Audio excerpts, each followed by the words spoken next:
Bem-vindo à quinta aula do nosso minicurso Como Contar Histórias no Audiovisual. Esse minicurso é parte do Escreva, que é um movimento para ensinar todo mundo que quiser aprender sobre narrativas, sobre como construir histórias com mais técnica, com mais eficiência, com mais consciência narrativa. É sobre escrever menos no escuro. Eu sou Lucas Andrias, roteirista, redator e professor de roteiro. E eu estou muito feliz de ver você aqui. Se você é alguém que tem a garra de fazer seu sonho de escrever acontecer, então vem comigo.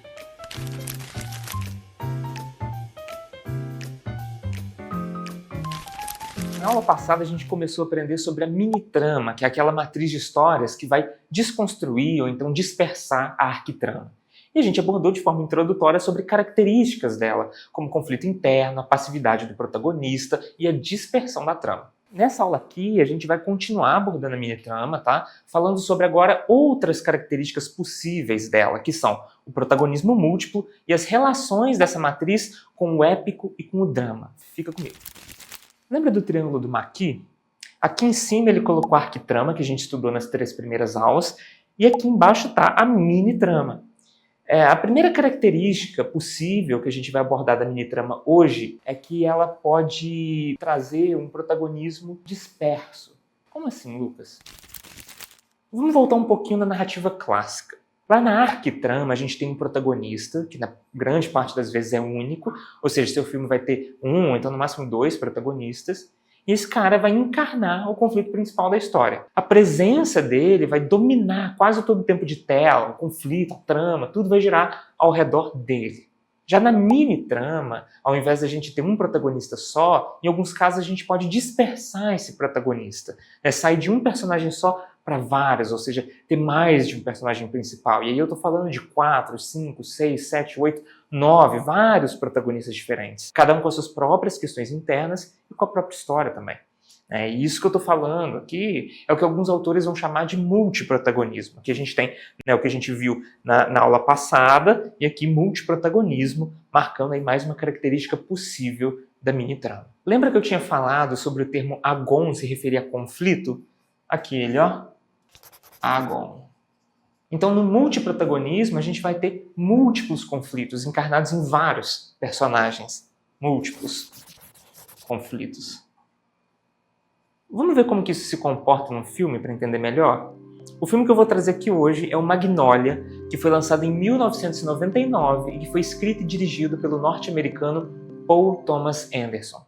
E, gente, de novo, é um filme bem conhecido, mas que talvez você não tenha assistido ainda. Então, se você não assistiu, eu recomendo você ver ele, assim, urgente, sabe? Para você conseguir absorver melhor tudo que eu vou analisar aqui. E como que é esse Magnolia? Ele vai contar a história de 9 personagens principais. Ou seja, 9 histórias que vão se entrelaçando uma com a outra. Eu vou fazer aqui um resumo do que acontece no filme e eu te peço para prestar muita atenção, porque não tem como fazer exatamente um resumo cronológico do filme, então as coisas vão se entrelaçar, então presta bastante atenção, tá? Vamos lá. O primeiro personagem que eu quero apontar aqui é o policial da cidade de Los Angeles, Jim Curran. No começo do filme, ele está indo para o apartamento de uma mulher ali, dar uma olhada, porque uns vizinhos reclamaram para a polícia que esse apartamento estava saindo um barulho muito alto dele, de música. Quando ele chega lá, o policial Jim encontra a moradora do apartamento, que é a Claudia Wilson. Por que está saindo barulho do apartamento dela? Por que tem uma música alta lá? Porque a Cláudia tinha brigado com o pai dela mais cedo, antes do Jim chegar ali. Ela não viu o pai há um tempão, só que o pai dela vai lá conversar com ela, mas a Cláudia expulsa ele, ela grita com ele, expulsa ele aos berros, e depois ela usa drogas e põe uma música bem alta ali no apartamento. E é por isso que o policial Jim foi lá ver o apartamento, num chamado policial. O Jim gosta da Cláudia, ele se interessa por ela ali e acaba chamando ela para sair. O pai da Cláudia é o Jimmy Gator, outro protagonista. Não confundir com o policial, tem o Jim policial e o Jimmy Gator, que é o pai da Cláudia. Esse Jimmy Gator, ele é um apresentador de televisão super famoso. Ele apresenta um programa de perguntas e respostas que tem muito tempo que está no ar e que é chamado What Do Kids Know?, que significa em português alguma coisa mais ou menos como uma pergunta, né? O que as crianças sabem? Nesse programa de TV dele, eles colocam crianças ali no estúdio para responder perguntas e testar o conhecimento delas. E o Jimmy, ele tá morrendo de câncer, tá? Mais cedo ele tinha ido conversar com a Cláudia, com a filha dele sobre isso, para falar que ele estava morrendo, mas a Cláudia não quis nem ouvir, como eu contei para vocês. No programa dele, que ele vai gravar nesse dia, o Jimmy Gator, tem um outro personagem importante, que é o prodígio infantil, o Stanley Spector. Stanley tá ali no programa, mas ele é pressionado pelo pai Rick a mandar bem nas perguntas, acertar as perguntas, porque no final eles ganhariam um prêmio em dinheiro e o pai dele quer o dinheiro. Durante a gravação do programa, Stanley é humilhado pelos adultos, o pessoal que trabalha ali no programa, que impedem ele de ir ao banheiro durante um intervalo comercial. E aí quando o programa retorna, volta do intervalo comercial, o Stanley tinha urinado nas calças. À medida que o programa que está sendo gravado do Jimmy continua, o Jimmy piora de saúde porque ele está com câncer, né? Ele tem uma piora ali e acaba desmaiando. O Stanley, que tinha urinado nas calças durante o intervalo, quando o programa volta, ele foge com vergonha, ele sai correndo. E aí, por um outro lado, a gente tem um outro personagem importante, que é o Donnie Smith. O Donnie é um ex-campeão desse What Do Kids Know, né? Hoje ele já é um adulto, ele já deve ter mais de 40 anos, só que no passado, quando ele era criança, ele ganhou esse programa. E os pais dele tomaram todo o dinheiro que ele recebeu do prêmio. Usaram ele meio que explorando ele ali no programa para poder conseguir o dinheiro, e depois que conseguiu que ele ganhou, ficaram com dinheiro para ele, o cara ficou meio sem nada, assim, né? No presente, o Donnie não conseguiu ser o sucesso que ele pensou que ele fosse ser por ter ganhado nesse programa. Então ele tem um trabalho meio qualquer coisa ali e é demitido devido a problemas de desempenho logo no início do filme. Além disso, ele está apaixonado por um barman que usa aparelho nos dentes, né? Por conta desse barman, o Donnie tem vontade de também colocar aparelho nos dentes, porque ele acha que o cara vai amar ele de volta se eles tiverem essa coisa em comum. Então o Donnie elabora um plano para roubar dinheiro do ex-chefe dele, o Donnie acabou de ser demitido, para poder pagar pela operação de que vai colocar ali o aparelho nos dentes dele. Enquanto tudo isso está acontecendo, o ex-produtor do What Do Kids Know, que é um idoso chamado Earl Partridge, também está morrendo. Então a gente tem o Jimmy Gator, que é o apresentador do programa, que está trabalhando ainda ali, que desmaiou gravando, que está morrendo de câncer. E tem o ex-produtor do programa, que é um outro idoso chamado Earl Partridge, que está na casa dele, está também doente, mas são personagens diferentes em lugares diferentes. E o Earl, ele fica de cama em casa e tem o Phil Parma, que é um outro personagem, que é um enfermeiro que toma conta do Earl. O Earl pede pro Phil encontrar o filho dele, com quem ele não fala há um tempão, que é o Frank Mack, que é interpretado pelo Tom Cruise. Esse Frank trabalha como um palestrante motivacional, um guru meio polêmico, assim, de pegação de mulher. E ele esconde do público, o Frank, que ele é filho do Earl, porque ele tem uma mágoa com o pai. No passado, o Earl abandonou a esposa, a mãe do Frank, doente, e aí o Frank teve que cuidar dela sozinho. No início do filme, o Frank é entrevistado por uma jornalista que sabe a verdade sobre essa relação, que o Frank cuidou da mãe dele depois que o Earl abandonou os dois. E o Frank sai dessa entrevista bravo e também um pouco abalado, né? Mas principalmente puto. Logo depois da entrevista, Phil, o enfermeiro, consegue entrar em contato com o Frank. E a gente tem outra personagem, a Linda, que é a esposa do Earl. Ela vai no advogado do marido dela e pede para o advogado mudar o testamento do marido. Acontece que ela é bem mais jovem que o Earl e no passado ela se casou com ele por causa do dinheiro. O cara é rico, né? Um ex-produtor de um programa famoso, o cara é ricaço. Só que agora ela ama o Earl de verdade, ela não quer mais a herança. Só que o advogado fala que não é tão fácil assim sair mudando o testamento. Aí ele sugere que a Linda, na verdade, renuncie ao testamento e recuse o dinheiro, que aí dessa maneira o dinheiro iria para o Frank, para o filho do Earl. Linda rejeita esse conselho do advogado e repreende Phil, o enfermeiro, por procurar o Frank. Meio abalada com toda essa situação, a Linda dirige até um estacionamento vazio e tenta tirar a própria vida com uma overdose de remédios. Um garotinho ali do filme encontra ela quase morta no carro, rouba o dinheiro dela, da bolsa dela, e depois chama a ambulância. Agora a gente vai para outro núcleo do filme, a gente vai, na verdade, voltar pro policial Jim. O Jim encontra a Cláudia, a filha do apresentador, num restaurante, né, no date que eles tinham marcado. E ali no restaurante eles começam a conversar e prometem ser honestos um com o outro. Então o Jim confessa que ele não é um policial muito bom, tanto que ele perdeu a arma durante uma perseguição policial mais cedo ali no filme. E ele ainda admite que tem 3 anos, desde que ele se divorciou da ex-esposa dele, que ele não consegue sair direito com nenhuma mulher. E como resposta, a Cláudia disse que, na verdade, o Jim vai odiar ela por causa dos problemas que ela tem. Ela tá toda preocupada com esse tipo de coisa, só que o Jim fala que ele não se importa com o passado dela, e aí eles se beijam. Só que mesmo assim, ela vai embora, ela sai ali meio abalada, meio desconfortável. Ela vai embora do restaurante. Mudança de núcleo de novo. Lembra que o Jimmy Gator, o apresentador, tinha desmaiado durante a gravação do programa dele? Depois disso, ele volta para casa dele lá e encontra a esposa, a Rose. E numa conversa que eles têm, o Jimmy confessa que traiu ela no passado. A Rose pergunta por que Cláudia não fala mais com ele, a Cláudia é a filha dos dois, né? E o Jimmy admite uma coisa terrível. Ele fala que Cláudia acredita que ele molestou ela, a própria filha, no passado. Rose exige saber se isso é verdade, só que o Jimmy diz que não consegue se lembrar. Enquanto isso, Donnie, o ex-campeão ali do lado do Kid Snow, rouba o dinheiro do escritório do ex-patrão dele para poder fazer aquela operação na boca que eu tinha falado, que ele queria, colocar o aparelho. Só que ele se arrepende desse roubo e decide então devolver o dinheiro. Só que quando o Donnie vai devolver a grana, né, vai voltar para o escritório, ele não consegue mais entrar no escritório do ex-patrão. Aí ele decide subir uma estrutura ali para poder ver se ele consegue entrar no escritório de alguma outra maneira. Enquanto o Donnie está escalando essa estrutura, o Jim, o policial, está voltando do encontro fracassado dele com a Cláudia de carro, ele está passando ali na rua. E ele vê essa cena esquisita de um cara estranho escalando, né? Aí o Jim para o carro assim, dá uma meia volta para poder ver de qual é, se sentindo obrigado a investigar. Então, de repente, rãs começam a cair do céu numa cena meio surreal até.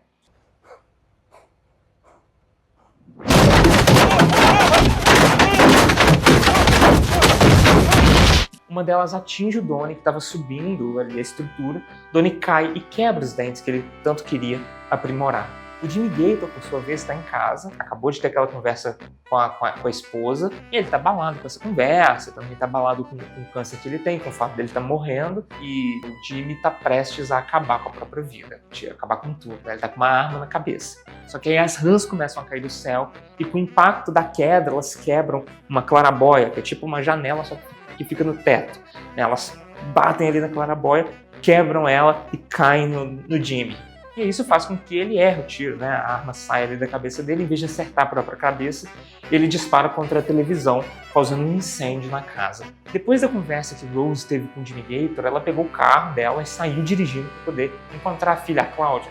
Mas com as rãs agora caindo do céu, ela perde o controle do carro e bate perto do apartamento da Cláudia. No final das contas, ela consegue ir ali, conversar com a Cláudia, chegar no apartamento. E ela tem ali uma cena que é uma certa reconciliação, uma certa reaproximação com a filha. Do outro lado da cidade, o Earl, o idoso que está doente ali, ele tem a casa dele chique, ele está na cama dele, está dormindo, e ele acorda e vê o Frank, o filho dele, que é palestrante motivacional, do lado dele.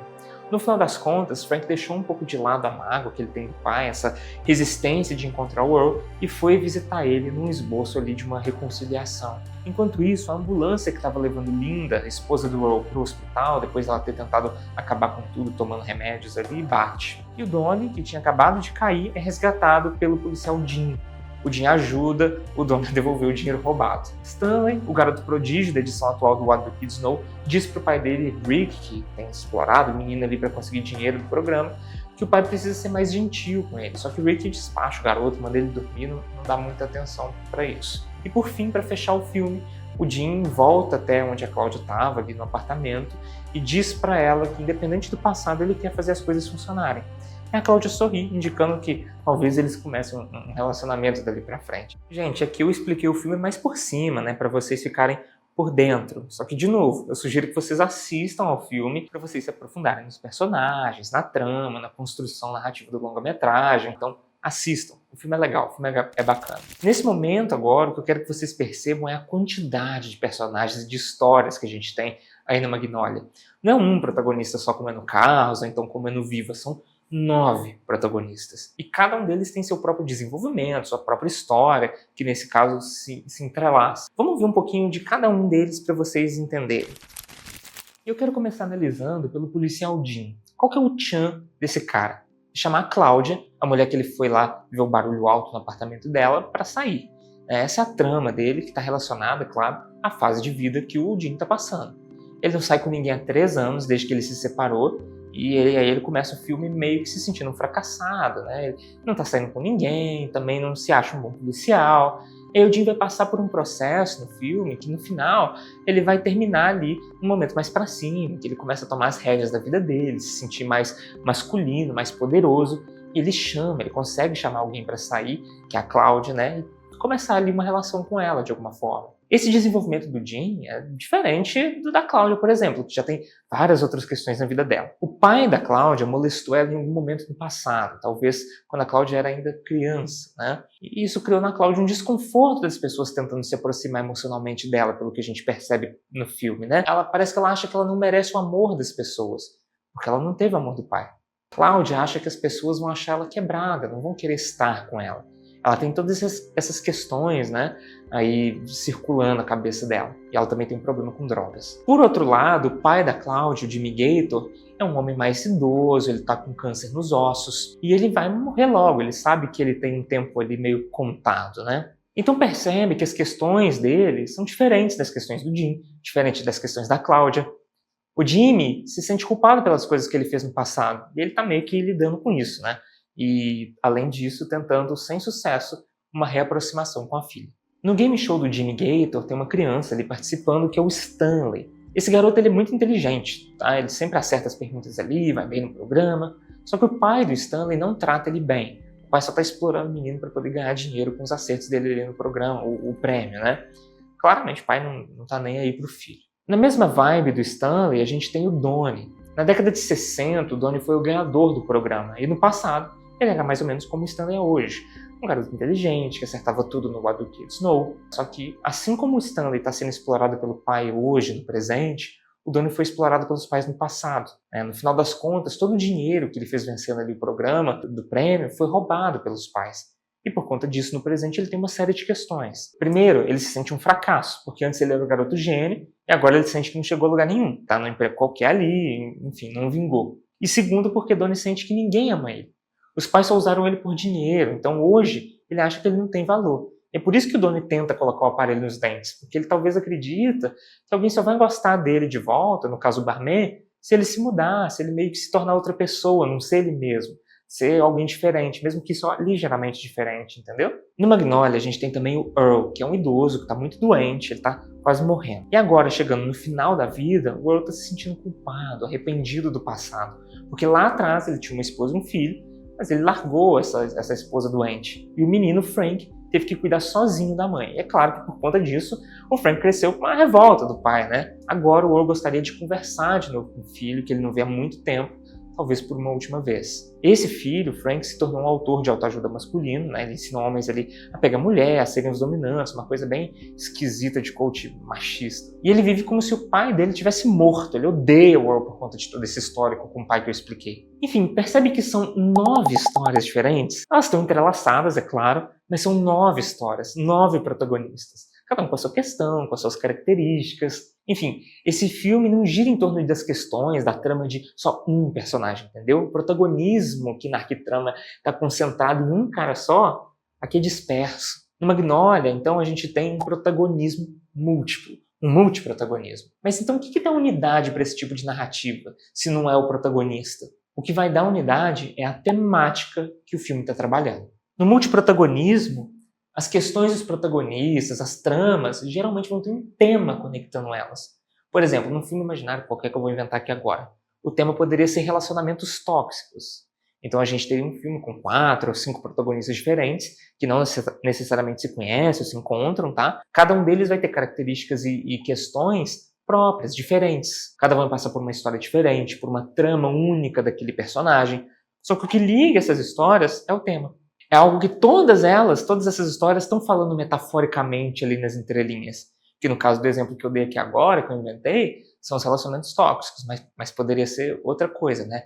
No caso do Magnolia, por exemplo, a temática do filme são as relações familiares, tá? Mais especificamente as relações meio quebradas entre pais e filhos. Por exemplo, a gente tem o Stanley, que é o menino que é explorado pelo pai por conta do dinheiro do programa de televisão. O que liga o Stanley com o Donnie, com outro protagonista? Que o Donnie já passou pela mesma coisa no passado. E no presente, o Donnie sente um vazio, uma falta de amor, que provavelmente o Stanley também vai sentir no futuro, depois do filme, né? Tanto é que ali no finalzinho do filme, o Stanley pede pro pai tratar ele melhor, e o pai nem dá bola, né? Então, a gente tem aí a relação quebrada entre o Stanley e o pai dele, e ela é um espelho, tem uma relação aí passado-presente com o Donnie, que também passou por uma situação parecida com os pais dele, que tem uma série de questões hoje por conta disso. Ao mesmo tempo, a gente tem a relação entre pai e filha da Cláudia com o Jimmy Gator, que é o apresentador. O Jimmy hoje está arrependido de tudo que ele fez com a filha no passado, e hoje ela se sente quebrada, né, por conta dele, por conta do pai. A relação entre os dois hoje é quase inexistente, tanto é que no começo do filme ele vai ali no apartamento dela, tenta ter uma aproximação, tenta conversar sobre o câncer que ele tem, e ela expulsa ele de casa, ela grita com ele, berra para ele cair fora dali. Além disso, a gente tem também a relação do Frank com o Earl, que eu já expliquei. Lá no passado, o Earl abandonou o Frank, né, estragando a relação deles, e hoje o Earl tem um arrependimento, né, assim como o Jimmy Gator também tem. O Jimmy Gator tem um arrependimento do que fez no passado, o Earl também tem um arrependimento do que ele fez no passado. Por outro lado, a Linda, que é a esposa do Earl, se casou com um cara lá, com um idoso, não foi por amor, no início foi por dinheiro. Esse negócio de colocar dinheiro na frente do amor é o que os pais do Donnie fizeram com ele no passado, né? E é o que o pai do Stanley está fazendo com ele hoje. Então percebe que não necessariamente as tramas estão ligadas, elas se entrelaçam, sim, as questões dos personagens se entrelaçam, as tramas, mas o que está dando unidade, o que está conectando tudo isso é o tema que o filme está falando, é a temática que está sendo trabalhada. Pessoal, o segundo ponto que eu quero destacar agora na aula de hoje, eu tenho que deixar claro que não é um definidor de mini-tramas, tá? Então não é porque essa característica está presente que o seu filme vai ser uma mini-trama. Muito importante isso. Até coloquei um asterisco aqui para indicar. Essa característica que eu vou explicar, na verdade, é um elemento que funciona sob a lógica de desconstruir o clássico, né? Então, por conta disso, ela pode te ajudar a compor a sua narrativa não clássica. Mas não é porque ela está presente que você necessariamente vai ter uma mini-trama. Que característica é essa, Lucas? A presença do modo épico no seu roteiro. O que é isso? Vamos voltar um pouquinho na arquitrama primeiro, para eu poder te explicar. Como eu ensinei para você aqui na segunda aula do nosso mini curso, a arquitrama funciona sob a seguinte lógica, de ela querer que a narrativa que você está assistindo pareça que está acontecendo realmente na sua frente, né? Como se ela fosse de verdade. Ou seja, a matriz narrativa clássica quer que o espectador esqueça um pouquinho que ele está assistindo a um filme ou uma série, enfim, uma história construída. Dessa forma, os filmes que seguem essa lógica vão ser elaborados para fazer com que o espectador não repare nas técnicas narrativas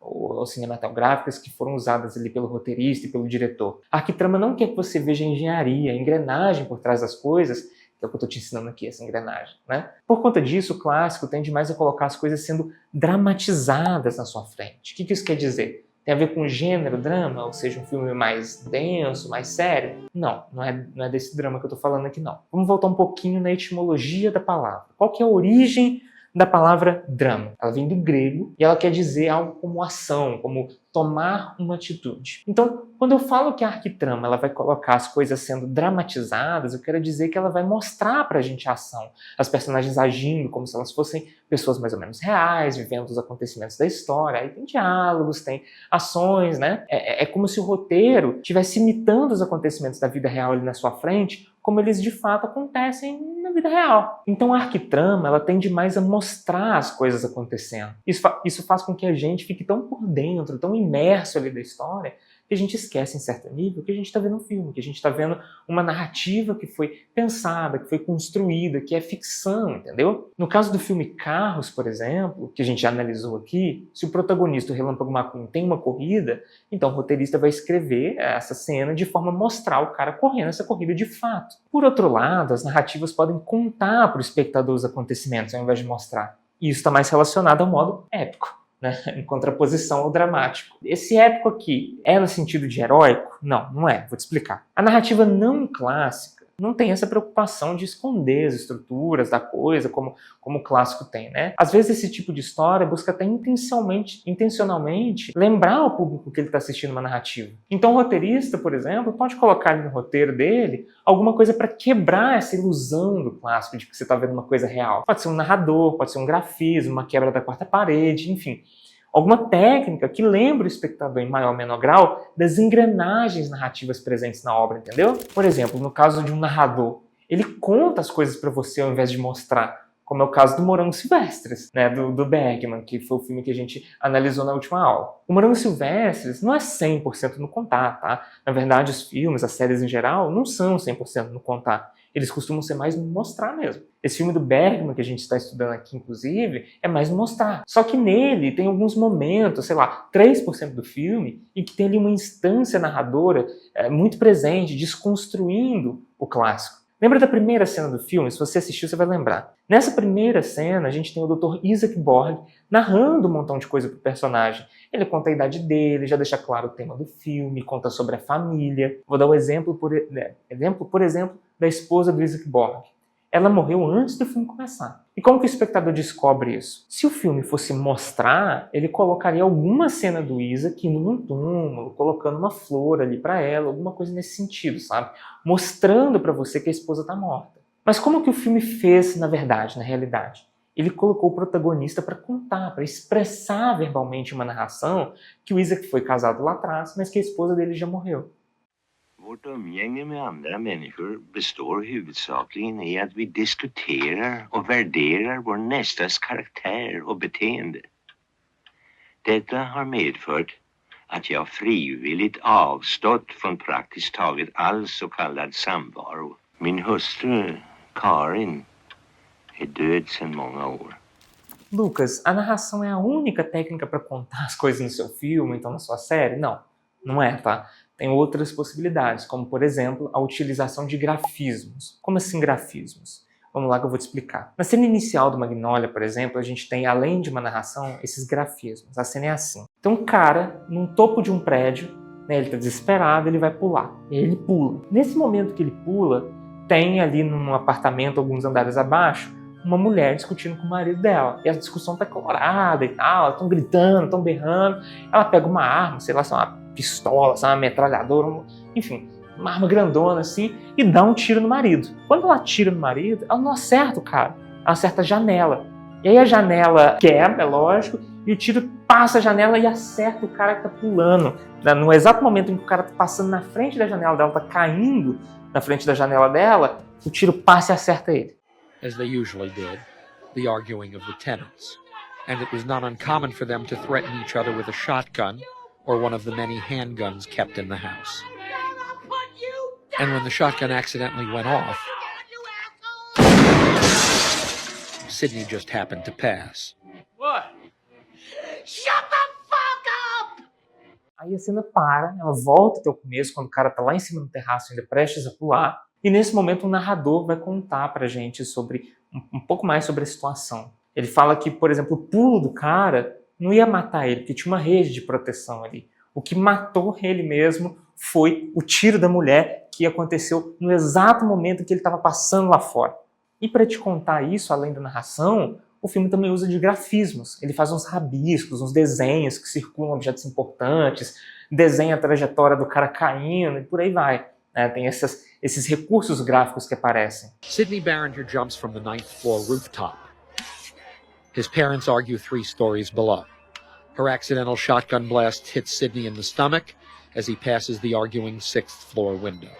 He is killed instantly, but continues to fall, only to find, 5 stories below, a safety net installed 3 days prior for a set of window washers that would have broken his fall and saved his life, if not for the hole in his stomach.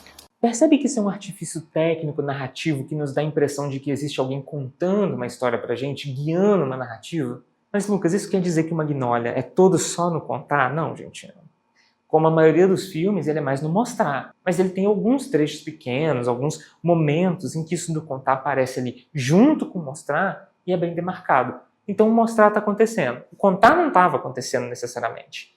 É lógico que quando a gente está vendo um filme é uma história, né? Mas o que estava ali mais potente era o mostrar. E aí vem o contar, né? E vem junto com o mostrar, na mesma cena, no mesmo momento, e fica demarcado, fica mais aparente. Uma outra possibilidade, além da narração e dos grafismos, é a quebra da quarta parede. O que é isso, Lucas? Presta atenção que isso eu acho bem interessante, tá? E vem da tradição do teatro. No teatro, você tem um palco, né, que tem as 2 paredes ali dos lados, que são as coxias, e tem a parede de trás, que é o ciclorama. Até aí, beleza, 3 paredes. Só que, qual que é a quarta parede? A quarta parede seria uma parede que não existe, uma parede imaginária, que está entre os atores e o público, entre o palco e o espectador, delimitando ali a caixinha onde a peça vai acontecer.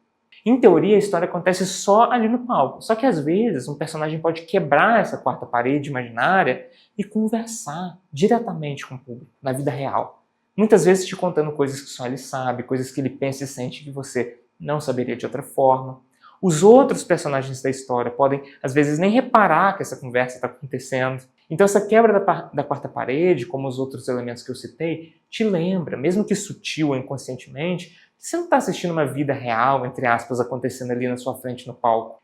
Te lembra que você está assistindo, na verdade, uma história, que é uma narrativa construída, um filme, uma série, né? No audiovisual, um exemplo bem bacana é o House of Cards, uma série americana que durou aí de 2013 a 2018 e que conta a história do Frank Underwood. Ele é um político americano que tem uma busca implacável pelo poder e pela presidência dos Estados Unidos.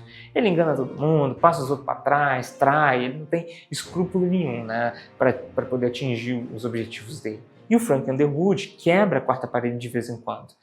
Enquanto a cena normal ali, dramatizada, está acontecendo, às vezes ele dá uma olhada direto para a câmera, direto para o espectador, e aí ele conversa com o público. Às vezes não tem nem conversa, às vezes é só uma olhadinha rápida e pronto. O que ele queria passar, transmitir, já foi, né? E os outros personagens, às vezes nem sabem que essa conversa está acontecendo. É um momento de cumplicidade entre o Frank e o espectador, né? E como nos outros casos, essas quebras da quarta parede te lembram que o Frank não é só uma pessoa vivendo os acontecimentos. Frank, antes de tudo, é um personagem, também é o narrador da série House of Cards. E eu quero destacar uma coisa, gente. O contar, ele não vem sozinho. O mostrar está acontecendo, o filme é não mostrar. E aí você coloca ali uns temperos de contar, e isso quebra um pouco o clássico, a ilusão do clássico que eu expliquei, e aí você vai desaproximar o seu filme um pouquinho da arquitrama, entendeu? Porque, lembrando, essa última relação que eu explorei aqui do épico e do drama não é um definidor de mini-tramas, tá? Isso é muito importante levar em conta. Como eu disse antes, não é porque o seu filme tem umas quebras de quarta parede, então os grafismos, ou mesmo narração, que ele necessariamente vai ser uma mini-trama. Ele pode ter narração, por exemplo, e continuar sendo uma arquitrama. Mas por que eu expliquei essa característica, então? Porque, querendo ou não, ela é um elemento que você pode adicionar no seu roteiro que quebra, em maior ou menor nível, o ilusionismo da arquitrama que eu venho explicando aqui. Então essa característica pode te ajudar a compor a sua narrativa clássica, um tchan bacana. Só que, como eu disse, é mais um tchan do que um definidor de mini-trama. De todas as características que eu abordei aqui nessas últimas duas aulas, talvez a mais definidora de mini-tramas mesmo seja a parte do conflito interno do protagonista, tá? Pessoal, outra coisa muito importante que eu quero reforçar aqui é que não é obrigatório que todas as características que eu estou abordando aqui da mini-trama apareçam todas no seu roteiro ao mesmo tempo. Às vezes só uma delas já é o suficiente para dar o tom e a direção que você quer, dependendo das necessidades específicas do roteiro que você está pensando. Isso quer dizer, por exemplo, que você pode ter um roteiro que o conflito do protagonista é interno, só que o protagonismo não é múltiplo, é único. Como é o caso do Morangos Silvestres, entendeu? Outra coisa é que um roteiro não precisa ser puramente arquitrâmico ou puramente minitrâmico. Sua narrativa pode ter, ao mesmo tempo, uma característica que aproxima ele da minitrama e outra que aproxima ele da arquitrama. Existem narrativas híbridas entre as matrizes. As matrizes narrativas não são caixinhas fechadas. Na verdade, elas são instrumentos técnicos para a gente construir nossas histórias com mais consciência narrativa. Então a gente tem aqui, por exemplo, o Triângulo do Maquis.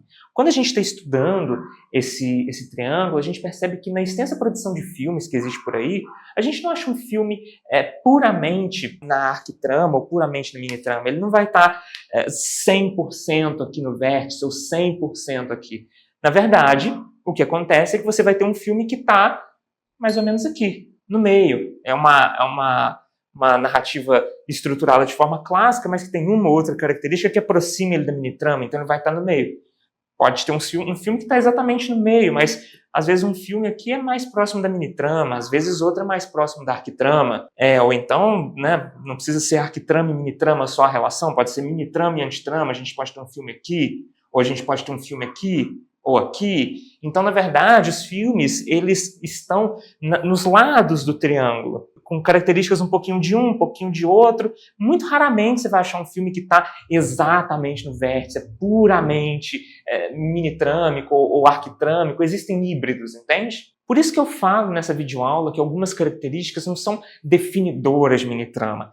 Você ter elas como um protagonismo múltiplo, por exemplo, não necessariamente vai colocar o seu filme aqui na mini-trama, sabe? Só que vai aproximar o seu filme de matriz narrativa mini-trâmica. E por fim, vale frisar que o nosso minicurso ele tem um caráter introdutório. Então eu selecionei algumas características mais relevantes para a gente compreender essa matriz narrativa, só que elas não são as únicas possíveis, tá? Existe um vasto universo de abordagens e recursos narrativos que você pode usar para explorar, para enriquecer a sua escrita. Gostou dessa aula? Então assina a presença aqui nas videoaulas e se inscreve por um formulário próprio lá no nosso Instagram para participar da parte prática do nosso minicurso. Vai ser bem legal, tá? A gente vai selecionar algumas pessoas que se inscreverem, porque as vagas são limitadas, mas vai ser bem bacana. Nessa parte prática, você vai ter a oportunidade de poder se aprofundar um pouco mais nos conhecimentos que a gente está vendo aqui, os conhecimentos teóricos, mas, mais importante, você vai ter a oportunidade de conhecer mais sobre as etapas de escrita, né? Storyline, argumento, e por aí vai, e sair de lá, quem sabe, até com um argumento de curta-metragem escrito. A gente vai ter algumas dinâmicas lá para você sair com um argumento escrito, eventualmente filmar, gravar, seguir escrevendo um roteiro, vai ser bem bacana. Quero te ver lá. Essa parte vai acontecer nos dias e horários que estão aqui na tela, tá? Em Juiz de Fora, Minas Gerais. E para finalizar, como eu sempre falo, eu quero agradecer você que está assistindo aqui as nossas videoaulas. É muito importante a sua presença aqui, é muito legal ver você estudando. E eu, como eu falo, eu sempre fico muito feliz de poder estar compartilhando os meus conhecimentos que eu venho estudando há vários anos com vocês. Quero agradecer então a sua presença, quero agradecer também a Prefeitura de Juiz de Fora, a FUNALF e a Lei Paulo Gustavo, né? Esse mini curso aqui, ele foi contemplado no edital da Lei Paulo Gustavo e está sendo produzido com recursos dessa lei. Então, valeu aí por permitir que esse mini curso seja produzido, seja filmado e vá aí para o mundo ajudar as pessoas a escreverem com mais consciência narrativa. Aqui na tela, em algum lugar, vai ter um lugar para você clicar, para você ir para a sexta e última aula, continuar os seus estudos, continuar os seus conhecimentos. Eu quero te ver lá. Clica aí, vai!